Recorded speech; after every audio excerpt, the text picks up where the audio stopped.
அடுத்தடுத்த தலைமுறைகளுக்கு இவரை கடத்தப்பட வேண்டிய மிக முக்கியமான ஒரு ஆளுமை.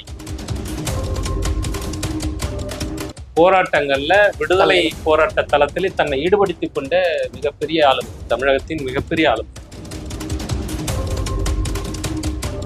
போர் முனையும் போர் முறையும் மாறும் நாள் இன்று. சத்தியாகிரக போராட்டமா இருக்கட்டும், உப்பு சத்தியாகிரகமா இருக்கட்டும், அல்லது சட்ட மறுப்பு இயக்கமாக இருக்கட்டும், இப்படி பல போராட்டங்கள்ல விடுதலை போராட்ட தளத்தில் தன்னை ஈடுபடுத்திக் கொண்ட மிகப்பெரிய ஆளுமை, தமிழகத்தின் மிகப்பெரிய ஆளுமை.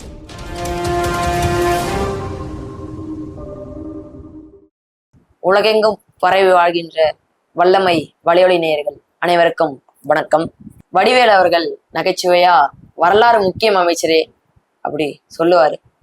அந்த வகையில அது எவன்தான் நகைச்சுவையா இருந்தாலும் வரலாறு முக்கியம்தான். அந்த வகையில நம்ம கூடையே இருந்து நமக்காக உயிர் விட்ட திரு மாப்போசி அவர்களை பற்றி இன்னைக்கு பேச உள்ளோம். மாப்போசி அவர்கள் மிகப்பெரிய சுதந்திர போராட்ட வீரர் மற்றும் கவிஞர் என பல பெயரில் அழைக்கப்பட்டார் என்று அவர்களை பற்றி எங்களுடன் பகிர்ந்து கொள்ள ஆவலாக இருக்கிறேன். அனைவருக்கும் வணக்கம். மாப்போசி அப்படின்னாவே அடிப்படையிலே பார்த்தீங்கன்னா அவர் ஒரு எல்லை மீட்பு போராளி அப்படின்னு சொல்லுவாங்க. மிகப்பெரிய தமிழறிஞர், சிலம்பு செல்வர்னு அவருக்கு ஒரு அடைமொழி உண்டு. காரணம், சிலப்பதிகாரத்தை முழுமையாக கற்றறிந்து துறை போனவர். சிலப்பதிகாரத்துக்கு உரை எழுதியவரும் கூட அவர் மிகப்பெரிய ஆளுமை, தமிழ் ஆளுமையில மிக முக்கியமான ஒரு ஆளுமை. நிச்சயமா அவர் அடுத்தடுத்த தலைமுறைகளுக்கு இவரை கடத்தப்பட வேண்டிய மிக முக்கியமான ஒரு ஆளுமை மாப்போசி அவர்கள்.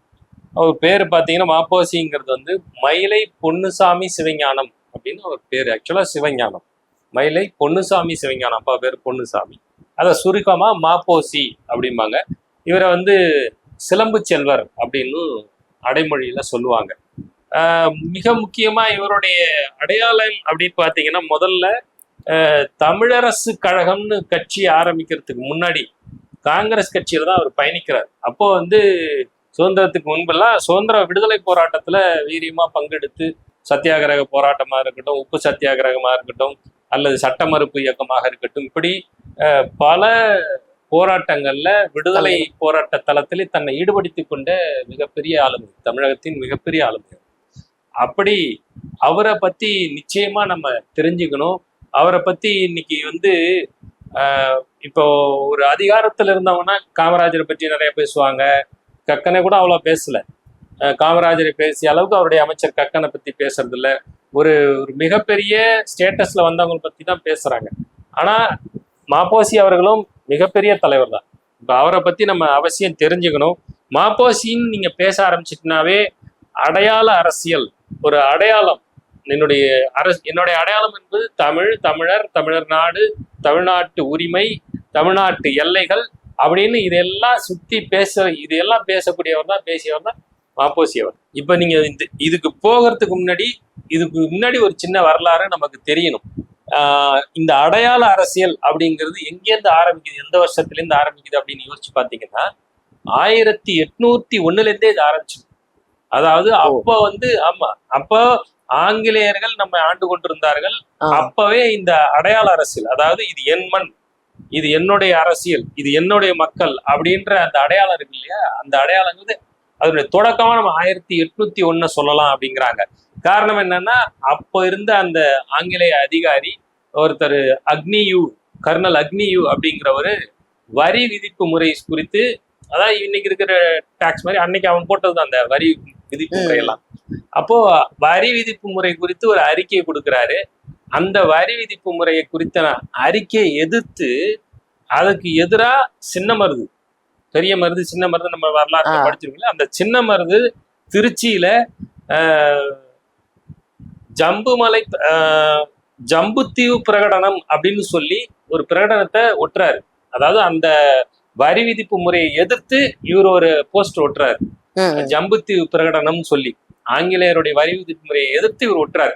அதுதான் இந்த அடையாள அரசியலுடைய தொடக்க புள்ளி அப்படின்னு வரலாற்று ஆசிரியர்லாம் சொல்றாங்க. என்னன்னா, எங்களுக்கு யார் நீ வரி விதிக்கிறதுக்கு, இது எங்க நாடு, எங்க நிலம் அப்படின்னு சொல்லி ஜம்புத்தீவு பிரகடனம் சொல்லி அவர் ஒரு மறுப்பு அறிக்கை ஒட்டினார் சின்ன மருது. திருச்சியில இது நடந்துச்சு அப்போ 1801. அப்போ இதனுடைய தொடக்கம், அடையாள அரசினுடைய தொடக்கமா இதை எடுத்துக்கலாம் அப்படின்னு தான் வரலாற்று ஆசிரியர்கள் நமக்கு சொல்றாங்க. அப்படியே நமக்கு வருகின்ற போது இப்ப இதுல இருந்து தொடக்கத்துல இருந்து பாத்தீங்கன்னா தொடர்ச்சியா நம்ம வந்து இவங்க ஆளுமை கீழே தான் இருந்தோம். அதாவது ஆங்கிலேயர்கள் ஆளுமை கீழே தான், அடிமை இந்தியாவா தான் நமக்கு அன்னைக்கெல்லாம் இருந்துச்சு. அப்படி வருகின்ற போது இப்ப என்ன ஆகுது, 1800கள்ல இருந்து தொடக்கத்துல இருந்து பாத்தீங்கன்னா அதுக்கப்புறம் 1840களுக்கு பிறகு இயக்கங்கள் எல்லாம் தோன்ற ஆரம்பிக்குது. அதாவது வந்து என்னுடைய உரிமை, இது என்னுடைய மண் அப்படின்னு பேசக்கூடியவங்க, சமூக சிந்தனை கொண்டு சிந்திக்கக்கூடிய சமூக சிந்தனையாளர்கள், அப்படி நிறைய பேர் தோன்ற ஆரம்பிக்கிறாங்க. அப்படி வந்தவர்கள்ல 1880கள்லயே வந்து இந்த, அதாவது அப்பெல்லாம் வெறும் உயர் ஜாதி பார்ப்பனர்கள் அல்லது அவங்க அந்த பார்ப்பனர்கள் தான் எல்லா பதவிகள்லயும் இருந்தாங்க. அவங்க தான் படிச்சாங்க, அவங்க தான் எல்லா பதவிகளிலும் இருந்தாங்க.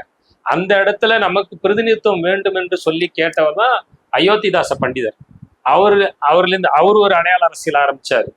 அதுக்கப்புறம் 1892ல இங்க நம்முடைய இப்ப இருக்கிற செங்கல்பட்டு மாவட்டம், அன்னைக்கு செங்கல்பட்டா இருக்கும் போது அந்த செங்கல்பட்டு மாவட்டத்தினுடைய மாவட்ட ஆட்சியராக அன்றைக்கு இருந்த ஒரு ஆங்கிலேய அதிகாரி, ஐஏஎஸ் ஆபீசர், என்ன அவர் பேர் வந்து ஜேம்ஸ் ட்ரமங்கீர் அப்படிங்கிறவரு. அப்போ அவர் வந்து ஒரு விஷயம் சொல்றாரு, இந்த மக்கள் ரொம்ப அடித்தட்டு மக்கள்லாம் இருக்கிறாங்க, இவங்களுடைய வாழ்க்கை தரம் உயர்வதற்கு என்ன செய்யலாம் அப்படின்னு யோசிக்கும் போது அப்பதான் இந்த மக்களுக்கு நம்ம வந்து ஒரு நிலத்தை ஒதுக்கி தரலாம். இன்னைக்கு இருக்கிற அந்த பட்டியலின மக்களுக்கு, குறிப்பா எஸ்சி, ஷெட்யூல் காஸ்ட், அப்ப இந்த இடத்தை, நம்ம நிலத்தை அவங்களுக்கு ஒரு இது பண்ணி கொடுத்தோம்னா, ரெஜிஸ்டர் பண்ணி கொடுத்தோம்னா, அந்த நிலத்துல அவங்க உழுது அதில் விதைச்சி அவங்க பழைச்சிக்கிட்டு ஒரு நல்ல வாழ்க்கைக்கு வருவாங்க அப்படின்னு சொல்லி அவங்க கொடுத்ததுதான் பின்னாளில் அது பஞ்சமி நிலம் என்று வந்தது. அந்த பஞ்சமி நிலத்தை தான் அவங்களுக்குள்ளேதான் விற்கலாம், வேற எங்கேயும் மற்றவங்களுக்கு எல்லாம் விற்க முடியாது, அந்த மாதிரிலாம் இருந்துச்சு அது. ஸோ அதுலேருந்து வந்து அதுக்கு பிறகு 1900கள்ல இருந்து ஆரம்பிக்குது. அப்படி வரும்போது நம்முடைய மாப்போசி அவர்கள் இப்போ 1906ஆம் ஆண்டு ஜூன் மாதம் 26ஆம் தேதி தான் பிறக்கிறாரு. 1906ல பிறந்தவர். அப்போ அதுல இருந்து வரும்போது இவர் வந்து அதுக்கப்புறம் மெல்ல மெல்ல ஒரு பருவநிலை அடையும் போது ஒரு 20 வயது அது மாதிரி வரும்போது அவர் காங்கிரஸ் கட்சியில் தன்னை, ஏன்னா அன்னைக்கு வந்து தேசிய உணர்வு தான் அதிகமா இருந்துச்சு, அப்போ பெரிய பேசு பொருளா இருந்தது காங்கிரஸ் கட்சி தான். அப்போ அந்த காங்கிரஸ் கட்சியில தன்னை இணைத்து கொண்டு காங்கிரஸ் கட்சி முன்னெடுத்த, காந்தியார் கொடுத்த அத்தனை போராட்டங்களையும் இவரும் கலந்துக்கிறார். உப்பு சத்தியாகிரகமாக இருக்கட்டும், நான் சொன்ன மாதிரி அந்த சட்ட மறுப்பு இயக்கமாக இருக்கட்டும், இப்படி பல போராட்டங்கள்ல கலந்துக்கிட்டு பல ஆண்டுகள் சிறைவாசமும் அனுபவிச்சு வருகிறது. கிட்டத்தட்ட எனக்கு தெரிஞ்சு 4 ஆண்டுகளுக்கு மேல சிறைவாசம் அனுபவிச்ச ஒரு போராட்ட வீரர்.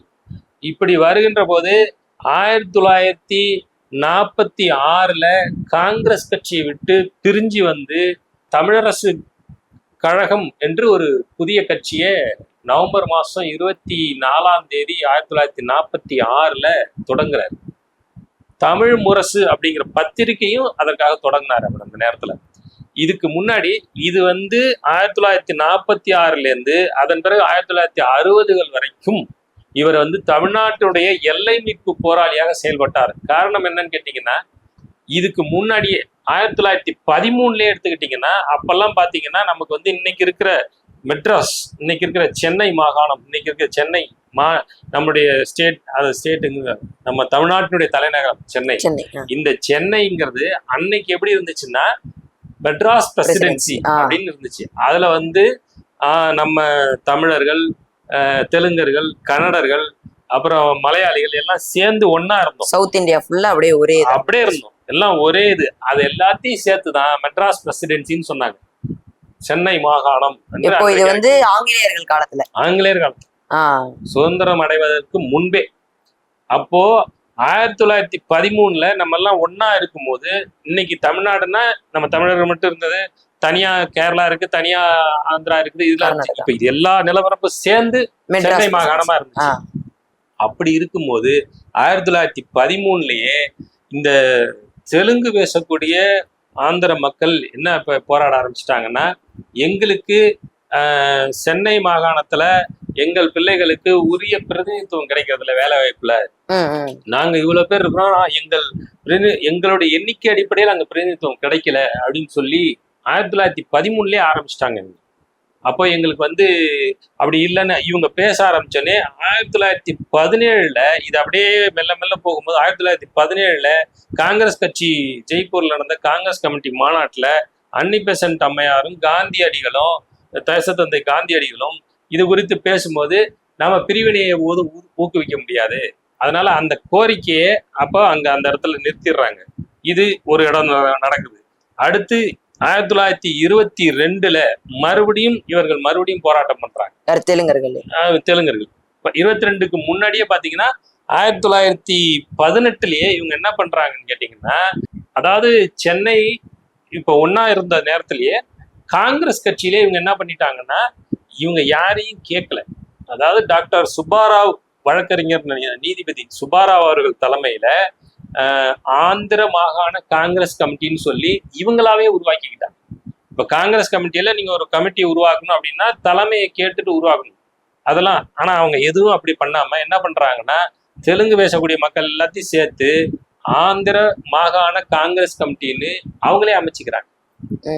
இதை பார்த்த பிறகு காந்தி ஒரு முடிவுக்கு வரார், ஆகா இது வந்து மொழி வழி தேசியம் பிரிவதற்கான நேரம் உருவாகிட்டு இருக்குது. அப்போ இவங்களை அதை புரிந்து கொண்டுதான் காந்தி என்ன பண்றாரு, அது 1920 வந்து மொழி வழி காங்கிரஸை பிரிக்கிறார். தமிழ்நாடு காங்கிரஸ் கமிட்டி, ஆந்திர காங்கிரஸ் கமிட்டி அப்படின்னு மொழி வழியில பிரிக்கிறாரு. அது வந்து இந்த வழியில வரும்போதுதான் இப்ப 1913 இருந்து இது ஆரம்பிச்சிருச்சு. இப்படி வந்துகிட்டே இருக்கும்போது 1927 நினைக்கிறேன், ஆமா 1927, அதாவது 18 இவங்க வந்து தனியா ஆந்திர மாகாண காங்கிரஸ் கமிட்டி பிரிச்சுக்கிட்டாங்க. அதாவது இவங்களே கேட்காம இவங்களே இது பண்ணி ஆரம்பிச்சிட்டாங்க.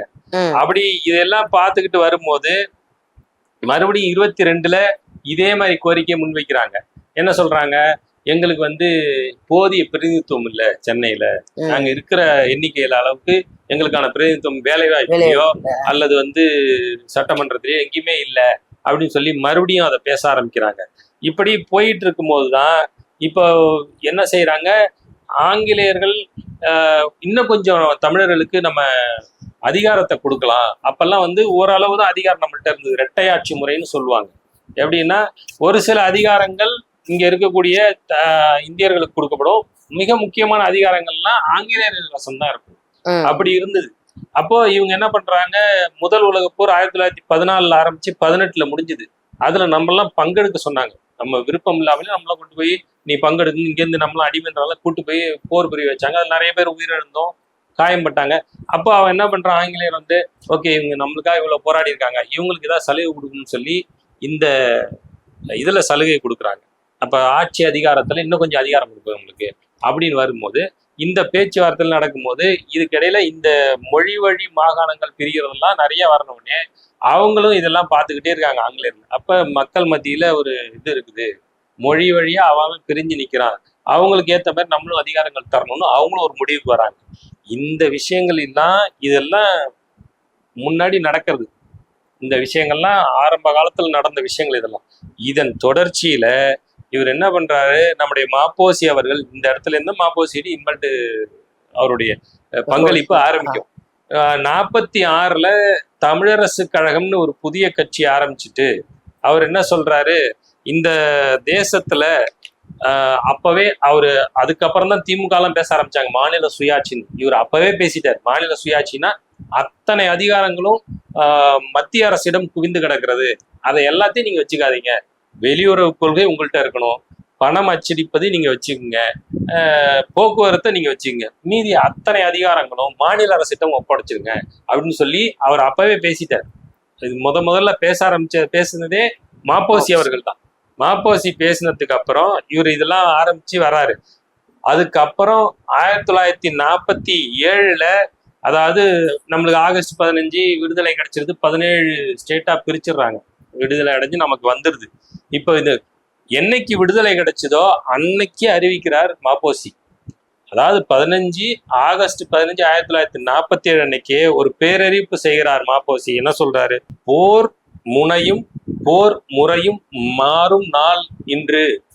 அதாவது ஆங்கிலேயன்ட்டேருந்து வாங்கிட்டோம், ஆனா வேற போராட்டம் நமக்கு இருக்குன்னு சொல்றதுக்காக என்ன சொல்றாரு, போர் முனையும் போர் முறையும் மாறும் நாள் இன்று அப்படின்னு சொல்லி அறிவிச்சு என்ன பண்றாரு, அதுக்கு அடுத்த நாள், அதாவது விடுதலை அடைந்த அடுத்த நாள் 16 ஆகஸ்ட் 1947 12 தோழர்களோடு சேர்ந்துக்கிட்டு இவர் என்ன பண்றாரு, இந்த பக்கம் வடக்குல போறார், திருவள்ளூர், திருத்தணி, அந்த பகுதிகளுக்கெல்லாம் இப்ப எப்படி சொல்றது, ஒரு திண்ணை பிரச்சாரம் மாதிரி, ஒரு வீதி பிரச்சாரம் மாதிரி போறாரு தன்னுடைய நண்பர்கள்லாம் கூட்டிக்கிட்டு. என்னன்னு சொல்லி, இது எல்லாமே எங்களுடைய தமிழ்நாட்டினுடைய எல்லைகள் தான், இது எதையும் நாங்கள் விட்டு கொடுக்க மாட்டோம், தமிழ்நாடு தமிழருக்கே அப்படிங்கிற மாதிரி கோஷங்கள்லாம் எழுப்பிக்கிட்டு அந்த பக்கம் போகும்போது இவருக்கு மிகப்பெரிய எதிர்ப்பு திருத்தணியிலே வந்துருது. இவருக்கு அங்கே இருக்கக்கூடிய அதாவது தெலுங்கு மொழி பேசக்கூடியவர்கள்லாம் இவருக்கு கடுமையா எதிர்வினை ஆற்றுறாங்க.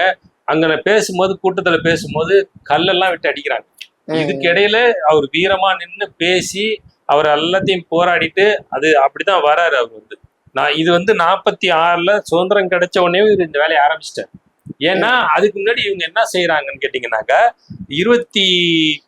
அந்த 46லயே என்ன பண்றாங்க, நமக்கு இந்த அரசியல் நிர்ணய சபைன்னு ஒண்ணு, அதாவது இன்னைக்கு இருக்கிற நம்மளுக்கு இருக்கிற அரசியலமைப்பு சட்டத்தை உருவாக்குவதற்காக ஒரு சபையை உருவாக்குனாங்க.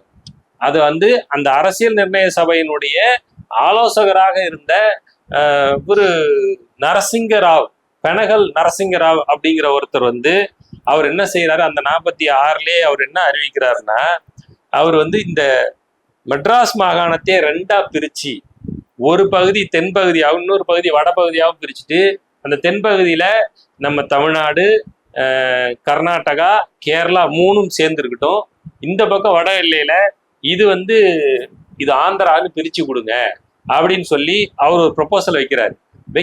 அடுத்து என்ன செய்யறாரு, இந்த பிரிச்சதுக்கு அப்புறம் இது வடக்கு தெக்குன்னு பிரிச்சிட்டீங்க சென்னை மாகாணத்தை, இது 2த்துக்கும் பொதுவா சென்னையை தலைநகரா வச்சுக்கும் அப்படின்னு ஒரு ப்ரொபோசல் வைக்கிறாரு. அப்போ இது பெரிய கொதிநிலை ஏற்படுத்துது. சென்னையை அவங்க கேக்குறாங்க, பொதுவா வைக்க சொல்றாங்க. முதல்ல அப்படிதான் சொல்லுவாங்க, அப்புறம் எங்களுதுன்பாங்க. அப்போ இதை சொன்ன உடனே இவர் என்ன செய்யறாரு, மாப்போசி, அப்ப இதை ஒரு முறை ஒத்துக்கொண்டு விட்டால் அப்புறம் இதை நம்ம மீட்க முடியாது அப்படின்னு சொல்லி அவர் அன்னைக்கு வச்ச முழக்கம் தான் என்னன்னா, தலையை கொடுத்தேனும் தலைநகரை காப்போம் அப்படின்னு சொல்லி அதன் பிறகு மறுபடியும் பயணம் போக ஆரம்பிக்கிறார். ஏன்னா இது ஒண்ணு அவங்க கேட்க ஆரம்பிக்கிறாங்க, இது அப்படி விட முடியாது அப்படின்னு சொல்லி மிக மிக எழுச்சி மிக்க உரையெல்லாம் ஆற்றி இந்த தேசத்தினுடைய இளைஞர்கள் மத்தியில, அந்த இளைஞர்கள் மத்தியில, அன்றைக்கு இருந்த தமிழ் உணர்வாளர் மத்தியில மிகப்பெரிய எழுச்சி உண்டு பண்ணவர் மாப்போசி. அவர் அப்படிப்பட்ட ஒரு ஆகப்பெரும் ஆளுமை. அவர் அப்படி பண்ணி அவர் கொண்டு போனதுக்கு அப்புறம் தான் அவர் என்ன சொல்றாரு, அப்படி தலையை கொடுத்தேனும் தலைநகரை மீட்போம்னு சொல்லி முழக்கம் வச்சாரு. அதே சமயத்துல அவர் என்ன சொல்றாரு, உரிமைக்கு எல்லை வேங்கடம்னாரு, உறவுக்கு எல்லை இமயம், ஆனால் நட்புக்கு எல்லை உலகம். நாங்க உலகம் தழுவி நேசிக்கிறோம், எல்லாம் சரி, ஆனா அதுக்காக எங்களுடைய உரிமையை விட்டு கொடுக்க முடியாது அப்படிங்கறத அப்படியே அவர் முழக்கமா வைக்க ஆரம்பிச்சார். இது இந்த 46ல 47 இதெல்லாம் ஓடுது. 48ல அரசியல் நிர்ணய சபையில என்ன உட்காந்து பேசுறாங்க, சரி மொழி வழியாக மாநிலங்கள் நம்ம பிரிச்சு கொடுத்துருவோம் அப்படின்னு பேசி ஒரு முடிவுக்கு வரும்போது, ஆனால் தார் அப்படிங்கிற ஒரு நீதிபதி தலைமையில ஒரு ஆணையத்தை வச்சு நீங்க இது பரிந்துரை கொடுங்கன்னு சொல்லும்போது அவர் கடைசியா என்ன சொல்லிடுறாரு, இல்ல மொழி வழி மாநிலங்கள் பிரிச்சு கொடுத்தீங்கன்னா தேசிய ஒற்றுமைக்கு இது பங்கம் விளைவிக்கும், அதனால அப்படி போகாதீங்கன்னு அவர் நிராகரிச்சிடுறாரு. 48ல இது நடக்குது. அதே நாள்ல, அதே 48ல மறுபடியும் காங்கிரஸ் கமிட்டி என்ன பண்ணுதுன்னா, காங்கிரஸ் கட்சி ஒரு 3 பேர் கொண்ட மூவர் குழு அப்படின்னு சொல்லி ஒரு குழுவை போடுறாங்க. அது என்னன்னு கேட்டீங்கன்னாக்கா, வல்லபாய் பட்டேல், ஜவஹர்லால் நேரு, அப்புறம் பட்டாபி சீதாராமையா, அந்த 3 பேர் கொண்ட குழுவை போட்டு, இந்த 3 பேர் கொண்ட குழுட்ட என்ன சொல்றாங்க, இந்த மொழி வழி மாகாணங்கள் பிரிக்கிறத பத்தியும் இந்த ஆந்திரா தனியா பிரிஞ்சு போறத பத்தியும் நீங்க பேசி அறிக்கை கொடுங்கன்னு சொல்லி கொடுக்குறாங்க. இவங்களும் பார்த்துட்டு சரி ஆந்திர மாநிலம் தனியாக போவதற்கான தீர்மானத்தை ஆதரித்து போகலாம்னு சொல்லி அவங்க சொல்லிடுறாங்க. 3 பேர் கொண்ட அந்த குழுல சொல்றாங்க.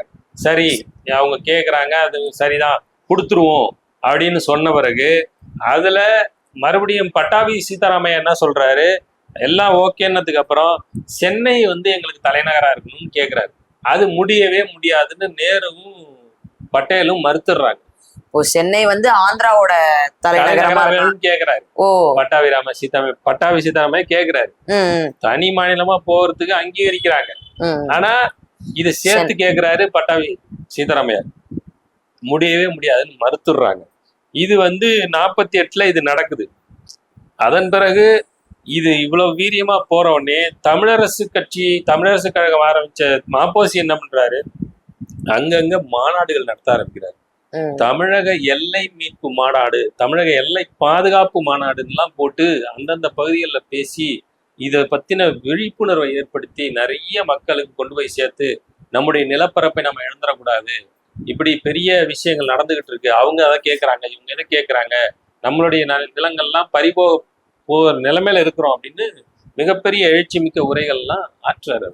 இப்படி நம்ம போகும்போது அந்த சமயத்துல என்ன பண்றாரு, அன்னைக்கு சென்னை மாநகராட்சி மேயராக இருந்த ராமசாமி அவர்களை கூட்டி அவர் தலைமையில ஒரு சிறப்பு கூட்டத்தை கூட்டி அந்த இடத்துல ஒரு தீர்மானத்தை போட்டு தமிழ்நாடு தமிழருக்கே, சென்னை தமிழருக்கே என்று சொல்லிதான் ஒரு தீர்மானத்தையும் போட்டு அந்த தீர்மானத்தை இந்த மூவர் குழுக்கு அனுப்பி வைக்கிறாங்க.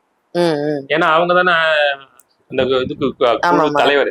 அங்கேயும் போட்டு தன்னுடைய நிலைப்பாடை அங்கங்க பதிவு பண்ணிக்கிட்டே இருக்கிறாரு மாப்போசி. நாங்க எந்த இடத்துலையும் விட்டு கொடுத்துட மாட்டோம் அப்படிங்கிறதுல ரொம்ப கவனமாவே இருந்தாங்க. ஒரு கட்டத்துக்கு மேல காங்கிரஸ் கமிட்டி என்ன சொல்றாங்கன்னா, ஒரு அன்னைக்கு மத்திய காங்கிரஸுகிட்டையும் சென்னை மாகாண அரசுகிட்டையும் சொல்றாங்க, மத்திய காங்கிரஸ்கிட்ட சொல்லி நீங்க வந்து ஒரு குழுவை அமைச்சு என்னன்னு இதை விசாரிங்க, அதாவது ஆந்திர மாநிலம் தனியா வேணும்னு கேட்டுக்கிட்டு இருக்கிறாங்க, அது என்னன்னு விசாரிங்கன்னு சொன்னோடனே மத்திய அரசு என்ன சொல்லுது, அந்த பொறுப்பை நம்ம சென்னை அரசுகிட்டே கொடுத்துருவோம், அவங்களே ஒரு குழு அமைக்க சொல்லுங்க இதை பரிசீலிக்கிறதுக்காக அப்படின்னு சொன்னோடனே அன்றைக்கு முதலமைச்சராக இருந்த குமாரசாமி ராஜா என்ன பண்றாரு, ஒரு குழு அமைக்கிறார் இதுக்குன்னு. அந்த குழு அமைச்சு அந்த குழு ஒரு பரிந்துரையும் கொடுக்குது.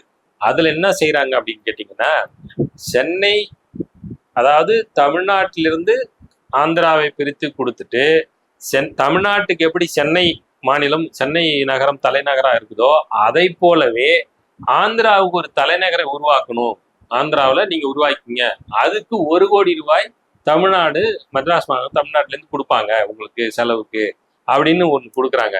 உங்களுக்கான தலைநகரை ஆந்திர எல்லைக்குள்ளேயே நீங்க வகுத்துக்கணும், அதே மாதிரி ஆமா இங்க வரக்கூடாது, நீங்க அங்கேயே வகுத்துக்கணும். அதன் பிறகு உங்களுக்கான உயர்நீதிமன்றம் அந்த ஆந்திர எல்லைக்குள்ளேயே இருக்கணும். இப்போ மദ്രാஸ் மாகாணத்துல இருக்கக்கூடிய மொத்த சட்டமன்ற உறுப்பினர் 95 சட்டமன்ற உறுப்பினர்கள் ஆந்திராவுக்கு வந்துருவாங்க, உங்களுக்கு நாங்க கொடுத்துட்றோம் இப்படின்னு வருசலா ஒரு பெரிய ஒரு 10 கோரிக்கைகள் போட்டு இந்த குழு ஒரு பரிந்துரையை கொடுக்குது. இந்த பரிந்துரையை கொடுத்துட்டு இது என்ன யோசிக்கிறாங்கன்னு 49ல இதை கொடுக்குறாங்க. 1949ல நம்மளுடைய அரசியல் நிர்ணய சபை அரசியலமைப்பு சட்டம் எழுதிடுறாங்க. நமக்கு ரிபப்ளிக் டே, குடியரசு என்னைக்கு ஆனோ நம்ம ஜனவரி 26, 1950. ஸோ இந்த 1950 ஜனவரி 26ஆம் தேதி இந்திய குடியரசு நாடாக அறிவிக்க போறாங்க. அப்படி அறிவிக்கிற அன்னைக்கு நம்முடைய மாகாணம் பிறந்ததும் அதே நாளா இருக்கணும், நம்முடைய மாநிலம் பிறந்ததும், அதாவது ஆந்திர பிரிஞ்சுது, ஆந்திர மாநிலம் உருவாச்சு, இந்திய குடியரசு தினம் என்னைக்கு அறிவிக்கிறாங்களோ அதே நாள்ல நம்மளுக்கு ஆந்திர மாநிலம் பிறக்கணும் அப்படின்னு சொல்லி அந்த கோரிக்கையோட போட்டு மத்திய அரசுக்கு போகுது. அதை பார்த்த உடனே நேரு வந்து மறுத்துட்டு அதை கிடப்புல போட்டுடுறாரு. காரணம் என்ன சொல்றாங்கன்னா, அதுல இருந்த 2 பாயிண்ட். ஒன்று வந்து 1 கோடி ரூபா பணம் தரணும் ஒரு புதிய நகரம் அமைச்சிக்கிறதுக்கு தலைநகரை. அது இல்லாம 2வது முக்கியமான காரணம் என்னன்னா, இந்திய குடியரசு நாளாக அறிவிக்க போற அந்த நாள்லயே இந்த மாநிலம் பிறந்த நாளும் இருக்கணும்னு இவங்க விருப்பப்படுற மாதிரி இருக்கிறதுனால அதை அப்படியே கிடப்புல போட்டுடுறாரு, கண்டுக்காம விட்டுறாரு அப்படின்னு. இது இப்படியே இருக்கிறவனே இது தொடர்ச்சியா தள்ளி தள்ளி போய்கிட்டே இருக்குன்னு சொல்லி அந்த ஆந்திர மக்களிடையே ஒரு கொதிநிலை ஏற்படுத்துது. அதுல ஒருத்தர் தீவிரமான காங்கிரஸ்காரர், ஆந்திராவில் இருக்கக்கூடிய தீவிரமான காங்கிரஸ்காரர், காந்தியவாதி, நல்ல செயற்பாட்டாளர் பொட்டி ஸ்ரீராமுலு அப்படிங்கிறவர் என்ன பண்றாரு, இதை கண்டிக்கும் விதமாக சாகும் வரை நான் உண்ணாவிரதம் இருக்க போறேன் அப்படின்னு சொல்லி ஒரு உண்ணாவிரதத்தை அவர் ஆரம்பிக்கிறார். அந்த உண்ணாவிரதம் எப்போ அவர் வந்து அக்டோபர் மாதம் 19ஆம் தேதி 1949ல அவர் வந்து உண்ணாவிரதம் இருக்க ஆரம்பிக்கிறார். அப்படி உண்ணாவிரதம் இருக்க ஆரம்பிச்சவர் கிட்டத்தட்ட 54 நாட்கள் 55 நாட்கள் ஒரு 2 மாசம் நெருக்கி அவர் உண்ணாவிரதம் இருக்கிறார். அப்படி உண்ணாவிரதம் இருக்கும்போது டிசம்பர் மாதம் 9ஆம் தேதி பாராளுமன்றத்தில் அன்னைக்கு பேசிய அவருடைய அன்றைய பிரதமர் நேரு அவர்கள் என்ன சொல்றாரு, தெலுங்கர்கள் மட்டும் சென்னையை கேட்காமல் இருந்தால் தனி மாநிலமாக கொடுப்பதில் நாங்கள் பரிசீலிக்கிறோம்னு சொல்றாங்க. ஆனா இதுக்கு இடையில பொட்டி ஸ்ரீராமுலு அவர்களுடைய உடல்நிலை மோசமடைஞ்சுக்கிட்டே போகுது. கரெக்டா டிசம்பர் மாசம் 15ஆம் தேதி அவர் இறந்து போறார். கிட்டத்தட்ட 56 நாள் 57 நாள் நினைக்கிறேன். அக்டோபர் 19ஆம் தேதி ஆரம்பிச்சவரு டிசம்பர் 15ஆம் தேதி இறந்துடுறாரு. இறந்த உடனே அது மிகப்பெரிய கலவரமா மாறுது. இந்த இங்கேயும் மெட்ராஸ்லயும் சரி, அந்த ஆந்திர எல்லை ஒட்டிய பகுதியிலையும் மிகப்பெரிய கலவரமாகி அது சில உயிரிழப்புகளும் நடக்குது. இதெல்லாம் நடந்த பிறகுதான் நேரு கொஞ்சம் அசைஞ்சு கொடுத்து, சரி நீதிபதி வாஞ்ச் அப்படிங்கிற ஒரு தலைமையில ஒரு கமிட்டியை போட்டு இது என்னன்னு பார்த்து சொல்லுங்க, இந்த மாநிலத்தை பிரிச்சு கொடுக்கறத பத்தி அறிக்கை கொடுங்கன்னு சொல்லும் போது அந்த வாஞ்சு என்ன பண்ணிடுறாருன்னா, பிரிச்சு கொடுக்கலாம் எல்லாம் சொல்லிட்டு அவரும் சென்னையே பொது தலைவரா போடுறாரு. அதாவது தமிழ்நாட்டுக்கும் ஆந்திராவுக்கும் ஆந்திரா பிரிச்சு கொடுத்துருங்க, ஆனா சென்னையை வந்து பொது தலைநகரா போடுங்கன்னு அவரும் பரிந்துரைக்க உடனே மறுபடியும் இது கொதிநிலை ஏற்படுத்துது தமிழர்கள் மத்தியில. மறுபடியும் மாப்போசி எல்லா இடங்களும், மாப்போசி மட்டும் இல்ல, அவருக்கு உறுதுணையாக மங்களம் கிழார்னு ஒருத்தர், தளபதி விநாயகம் சொல்லி, அப்புறம் கியாபே விஸ்வநாதன், அப்புறம் நிறைய தமிழார்வலர்கள், எப்படி நிறைய பேர் இருந்தாங்க, சோமசுந்தர பாரதியார், நிறைய பேர் இருந்தாங்க. அவங்க எல்லாரும் மறுபடியும் போராட்டத்தை கையில் எடுக்கிறாங்க. இப்போ இது எல்லாம் போன உடனே இது அவரு வந்து கொடுத்தது 50க்கு அப்புறம் 51 52ல இதெல்லாம் நடக்குது. இந்த மறுபடியும் ஒரு கொதிநிலை ஏற்படுத்தணும்னு எல்லா பக்கமும் போராட்டம் வருது. நாங்க வந்து இதை விட்டு கொடுக்க முடியாது அப்படின்னு சொல்லி அதன் பிறகு 54ல இருந்து தான் திராவிட முன்னேற்ற 49லயே ஆரம்பிச்சிடுறாங்க. 54ல தான் இவங்க இந்த போராட்டங்கள்லாம் கையில எடுக்க ஆரம்பிக்கிறாங்க. திராவிட முன்னேற்ற அதுக்கப்புறம் கையில எடுத்து அவங்களும் போராட ஆரம்பிக்கிறாங்க. இதெல்லாம் அவங்க ஆரம்ப காலத்துல இது மாதிரி தமிழர் அடையாளம், தமிழர் உரிமைன்னு போராடினது மிக முக்கியமான கட்சிகள்ல திராவிட முன்னேற்ற கழகம். அப்ப அவங்க இதை கையில் எடுத்து வீரியமா போராடுறாங்க. இதுல வந்து இப்படி நடந்துகிட்டு இப்படியே போகும்போது 57ல தேர்தலில் போட்டிடுறாங்க திராவிட முன்னேற்ற கழகம். ஒரு 15 பேர் ஜெயிச்சு உள்ள போயிடுறாங்க.